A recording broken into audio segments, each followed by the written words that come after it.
and welcome to Eye on Oakland. I'm Chuck Moss, your host, coming to you through the magic of, well, it's not Zoom, it's StreamYard, but it's the same thing. We're going remote. But, we've got a great guest for you, one of our favorite people, Mark Nickita, former mayor of Birmingham and president of FAIA, president of Archive DS. And let's welcome back. But I want to know, what is FAIA and what is Archive DS? Very good. You're going old school. We're going to do an overview. I'll start with my firm. Archive DS is Archive Design Studio. We're architects and urban designers. I co-founded the firm back in the early 90s, located in downtown Detroit. And we've been part of the whole renaissance of Detroit over the last 3 decades. And our firm does architecture and urban design and master planning and what we call city building. So that's a summary of Archive, and I have a few partners, and we work in the core of Detroit, and we also have a base in Toronto as well. FAIA is a national part of the organization of the American Institute of Architects, the AIA, which I'm a member, and I was the president of the Detroit chapter a few years back. F is fellowship. The F is a very distinctive position where an FAIA is the fellow of the American Institute of Architects. Only 3% of the 90 plus thousand architects in the country are fellows. And I can tell you, it's not easy to become a fellow, but I am very, very pleased and humbled to be elevated to that level by way of all the work that I've done over my career. So I'm among a very nice, very, very elite group, many of which friends that you know. Yes. In the Birmingham area, like Victor Soroki and Alan Cobb and a number of others. So, a few fellows, but they're an interesting group, and I'm very glad to be part of it. I can imagine. Now, you used to be a major voice for Detroit redevelopment and recovery, and now you're an international. You were called the maniacal optimist about Detroit, but its recovery, as far as I can see, has exceeded even your most maniacal ravings. So the question is, you're international expert on urbanism.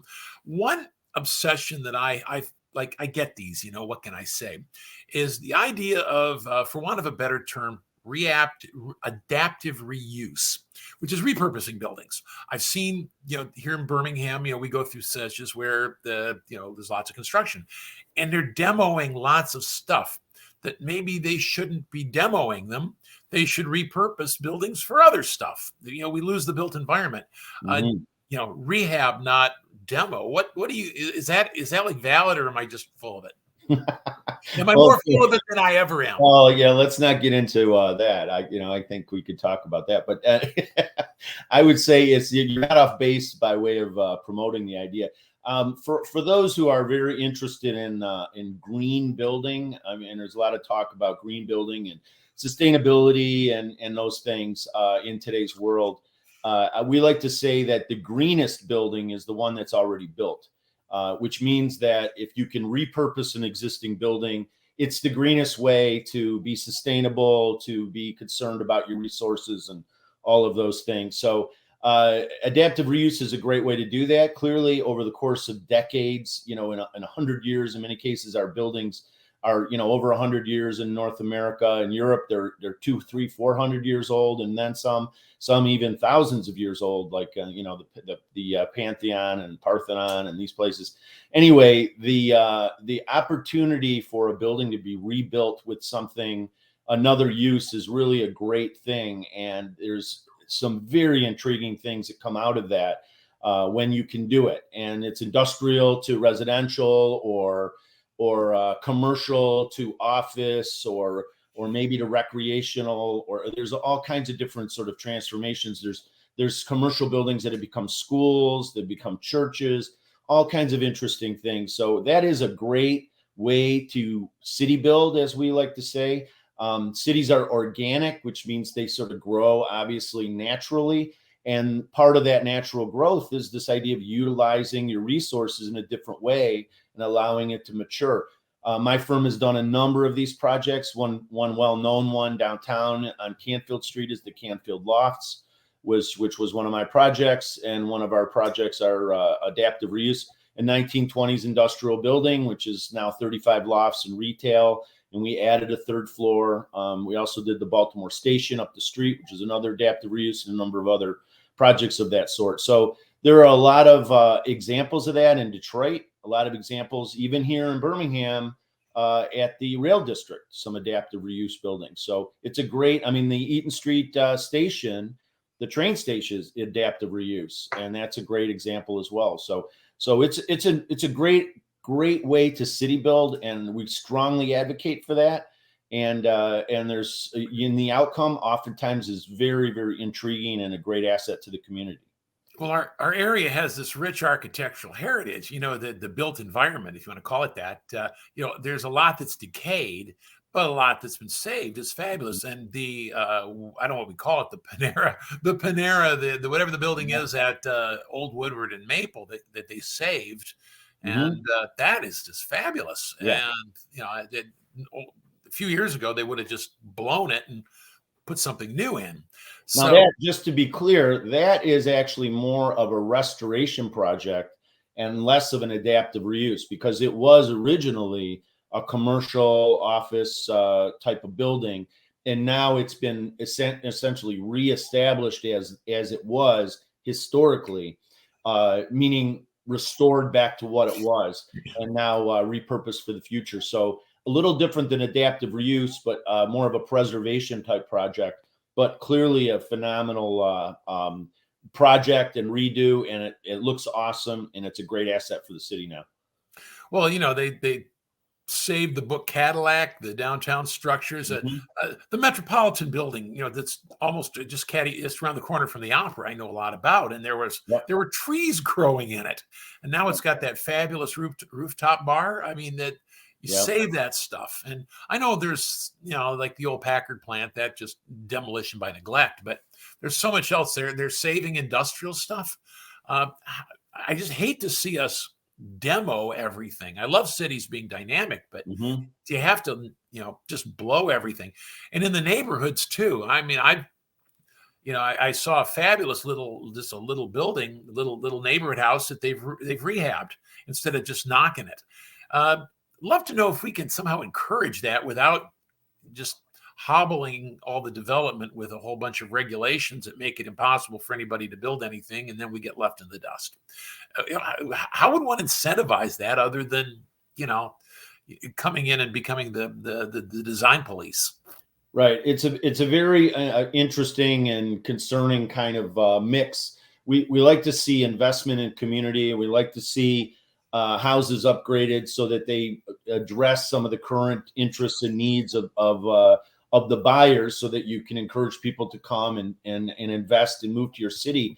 But as well, we don't want to lose the character and the fabric of our especially our more traditional neighborhoods and historic cities like Birmingham is. So it's an interesting and problematic sort of balance of how much do you allow for, either tear down or renovation, and how much do you preserve.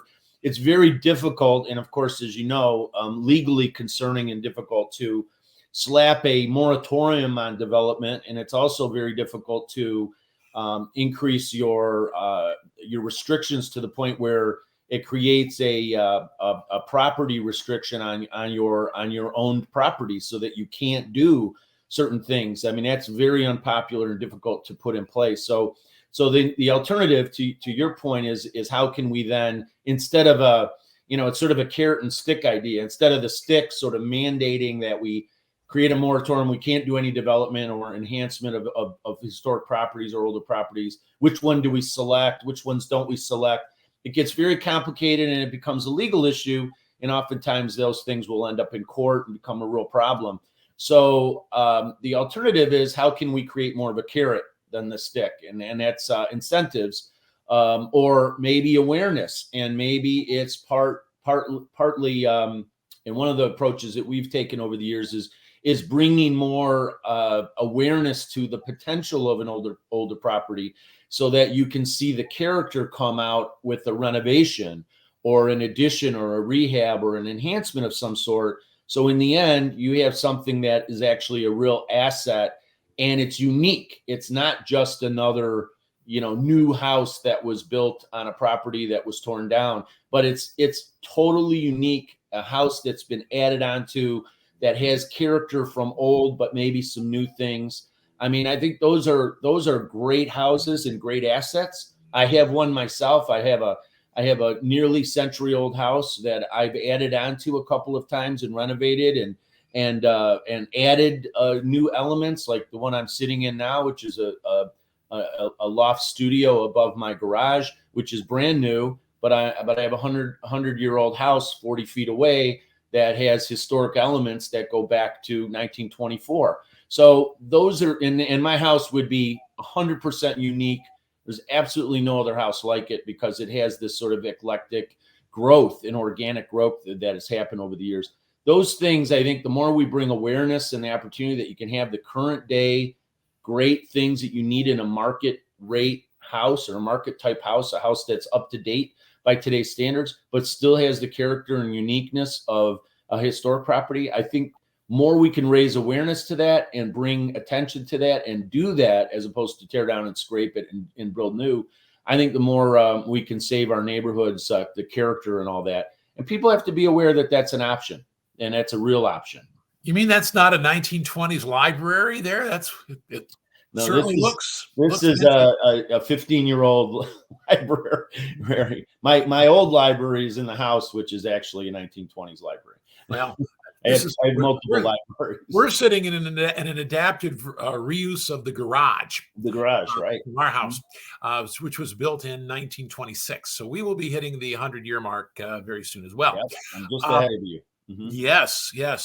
Well, all I can think of is how about a yearly honors? I mean, Birmingham, whatever. I mean, I don't know who would do it in the city. I don't know. I didn't do that. Well, this brings the point of awareness. Really, just uncovering those gems that are there. The kind of houses that we're talking about, the kind of houses that have lived this century and really have become great, viable places for people to live in, and celebrating them. Which is, I think, what you're getting at is this idea of bringing recognition to the greatness of the historic properties and letting people know that you can have a great kitchen and a great living room and all the sort of assets of today in a 100-year-old house and still live a decent life.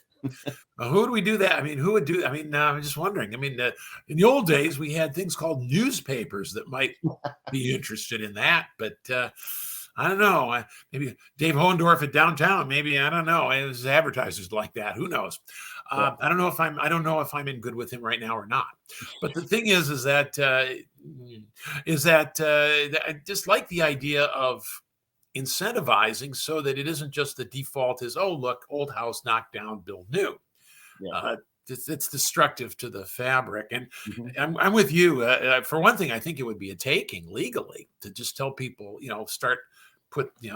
take away their property values. But really, I like the idea of once again, reusing it. I mean, you have neighborhoods and cities in downtown Europe that are hundreds of years old. Mm-hmm. Oh, yeah. The ones that didn't get urban renewal in the 1940s, but like London.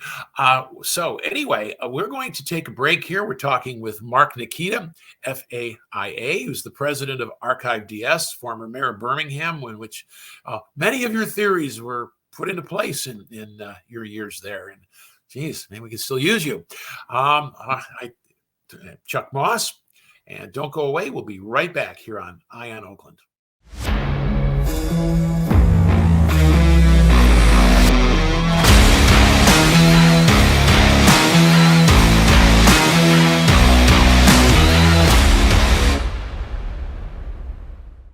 Welcome back to Eye on Oakland. Chuck Moss, your host, coming here through the magic of the remote world. And our guest is Mark Nickita, FAIA, former mayor of Birmingham, president of the Archive DS. The expert, international expert now on urbanism and urban restoration.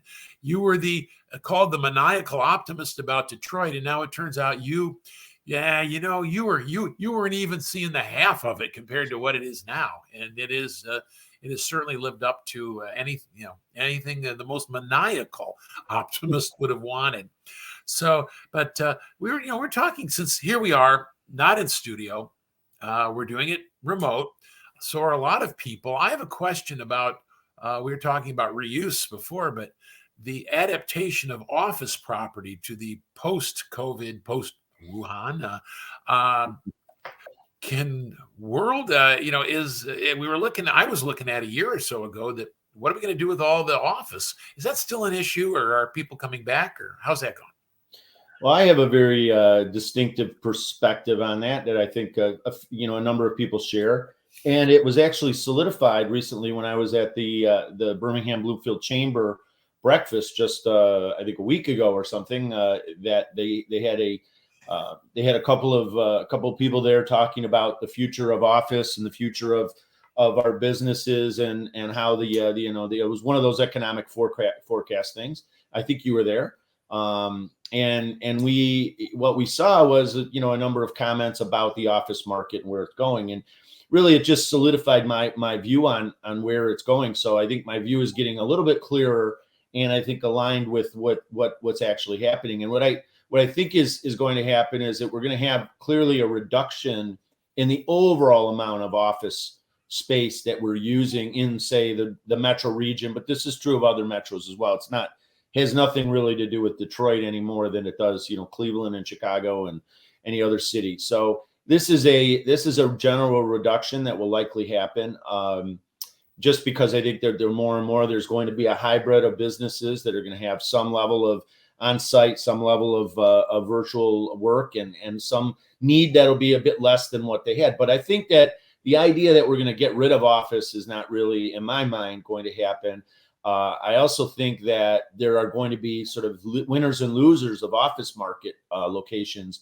I think, and of course I'm a bit biased being an urbanist and a person that loves and believes that the best kind of environment is a mixed use, walkable, pedestrian oriented environment like downtown Birmingham or downtown Royal Oak or downtown Ferndale or downtown Plymouth or Northville or Farmington or downtown Detroit. Downtown Detroit. I was leaving the best for last.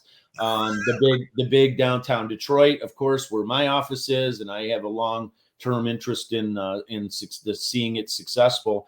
Those are great places, and they not only are places great to work, and I've worked my entire career in those environments, but they have livable opportunities, places where you can live close to offices. They have obviously entertainment, food, cafes, shops, restaurants, what have you, and recreation and all those things. Those are great places to work.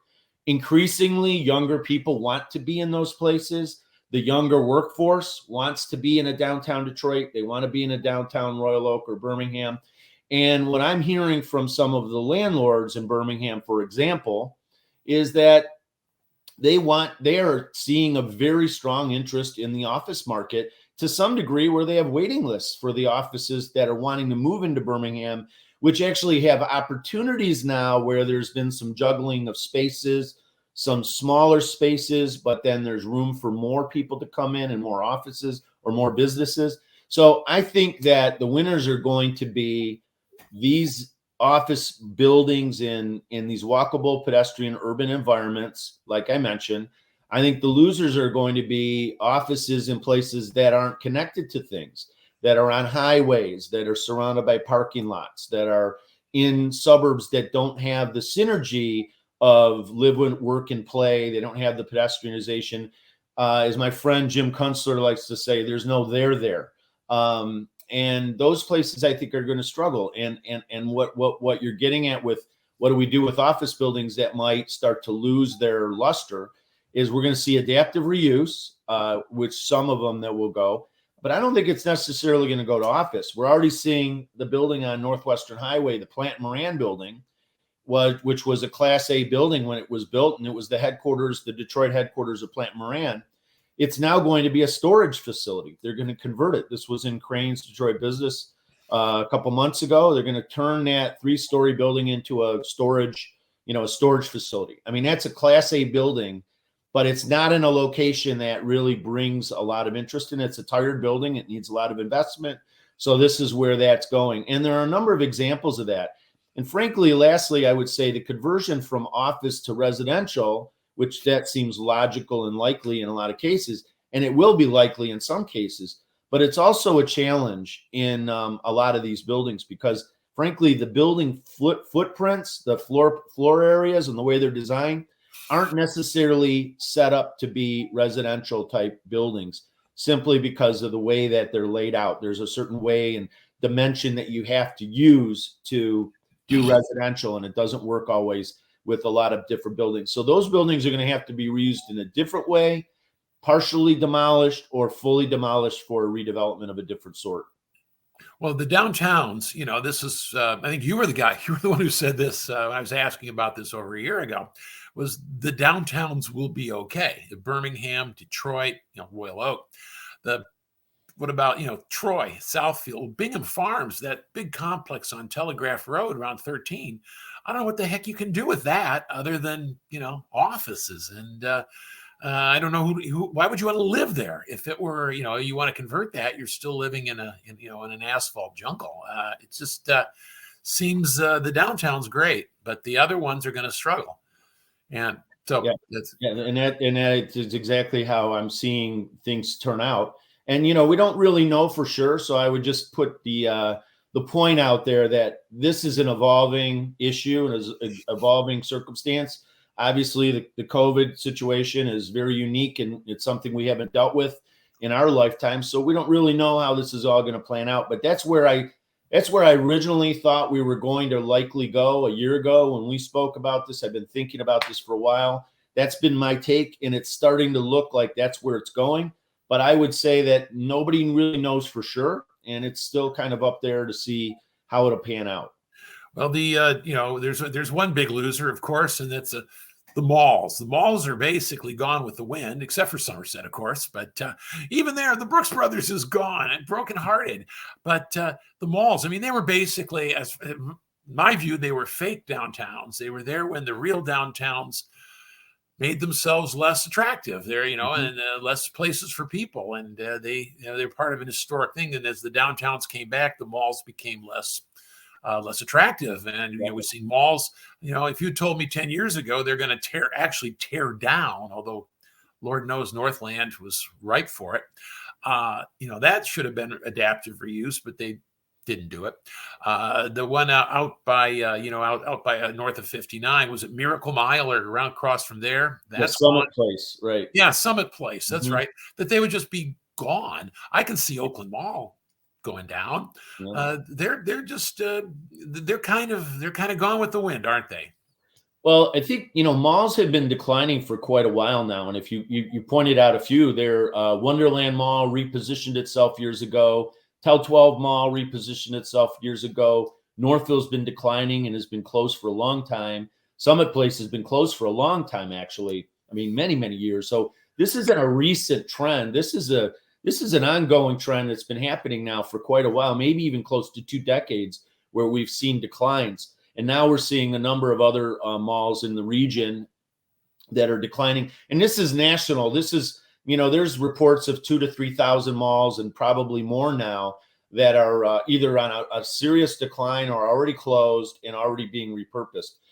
This is an area actually that we've been working on to try to promote in, this whole idea of a more mixed use, walkable, pedestrian oriented environment. Malls are actually in really good locations. Generally, they're usually very accessible, meaning they're near freeways and major streets, and they have a lot of accessibility. And they're oftentimes near a lot of other people. They're around population centers and things. So they're actually really good locations for redevelopment or adaptive reuse. And we worked recently with the Lakeside Mall redevelopment with the city of Sterling Heights. And that's a 100-acre parcel where we came up with a number of approaches of doing adaptive reuse, partial demolition, full demolition, to create a mixed use environment that would have live, work, and play opportunities, some recreation, some office, of course, retail continuing to some degree, residential and other things, all in this 100-acre zone in a very, very high, high level location. So we worked with the city there in some of the zoning and rezoning it for this kind of development. And that's actually moving forward with a new owner, and they're going to likely do a very similar thing to what we had envisioned and worked with the city on. Fairlane is now being looked at as something similar. Northville's already there with some redevelop. Northland, I'm sorry, not Northville. Northland is already there with some new infill development that they're under construction with, and there are others. But at the same time, not all malls are going to be going away. There are certain niche malls like Somerset, like 12 Oaks, and a few others. I think Great Lakes Crossing, and there's a couple that I think will likely stand longer term, be in good positions going forward because they fill some type of need that's distinctive. But in general, malls are definitely on a change in their strength and a position in the regions that they're in, and it's just part of the evolution of city building. It was kind of many call it the mall experiment, meaning in 1950 we experimented with this new idea. It lasted 60, 70 years, and now that experiment is over and we're on to other things. So partially it's because of that it's single use, partially that it was connected very much to trends at the time, and those trends have changed. So there are a lot of things you could argue why they are what they are and what they did. But it is clearly a changing moment here in this regard. And I do think that a lot of these malls are going to find new life in a very different way by way of a complete redevelopment that'll probably be an asset for many years to come. Well, you don't need to build a new fulfillment center for Amazon, and you've already got all that square feet there, I would think, and the trucks can get in and out. But before we leave, I've got a personal question. Are you still riding your scooter? I am actually. I love my Vespa. I bought it a few years ago, and it's a 250cc Gran Turismo Vespa, and I absolutely love riding it. I ride it all year round. I do ride it in the winter, but on days obviously that are not slick, and that there are plenty of those in the winter. So you just have to dress appropriately and keep warm. But I love driving it. I wasn't sure if I was going to use it as much as I did when I bought it. It was part of the reason why I waited to buy it for so long, because I didn't think I was going to use it. And then when I finally bought it, I started using it a whole lot, and I absolutely love it. Matter of fact, I'm contemplating getting another bike that, we'll see where that goes. But be careful, especially. Now, I'm not getting rid of my Vespa. I love the Vespa, but getting a second one. Well, be careful. If you're ever in Midland, Michigan, be careful, because today my mother turns 95 and she's still driving. Oh, so, okay. So when we get to Midland, you'd be real careful. All right. We've been talking with Mark Nickita. You may remember him as the former mayor of Birmingham, a longtime city commissioner, FAIA, president of Archive DS, the guy who you basically were the prophet for downtown Detroit when everyone else thought you were crazy. Now you were kind of conservative, actually, about that. It's exceeded everyone's expectations. Yeah. All right. Thank you all for joining. I'm Chuck Moss, and we'll see you around here on Eye on Oakland.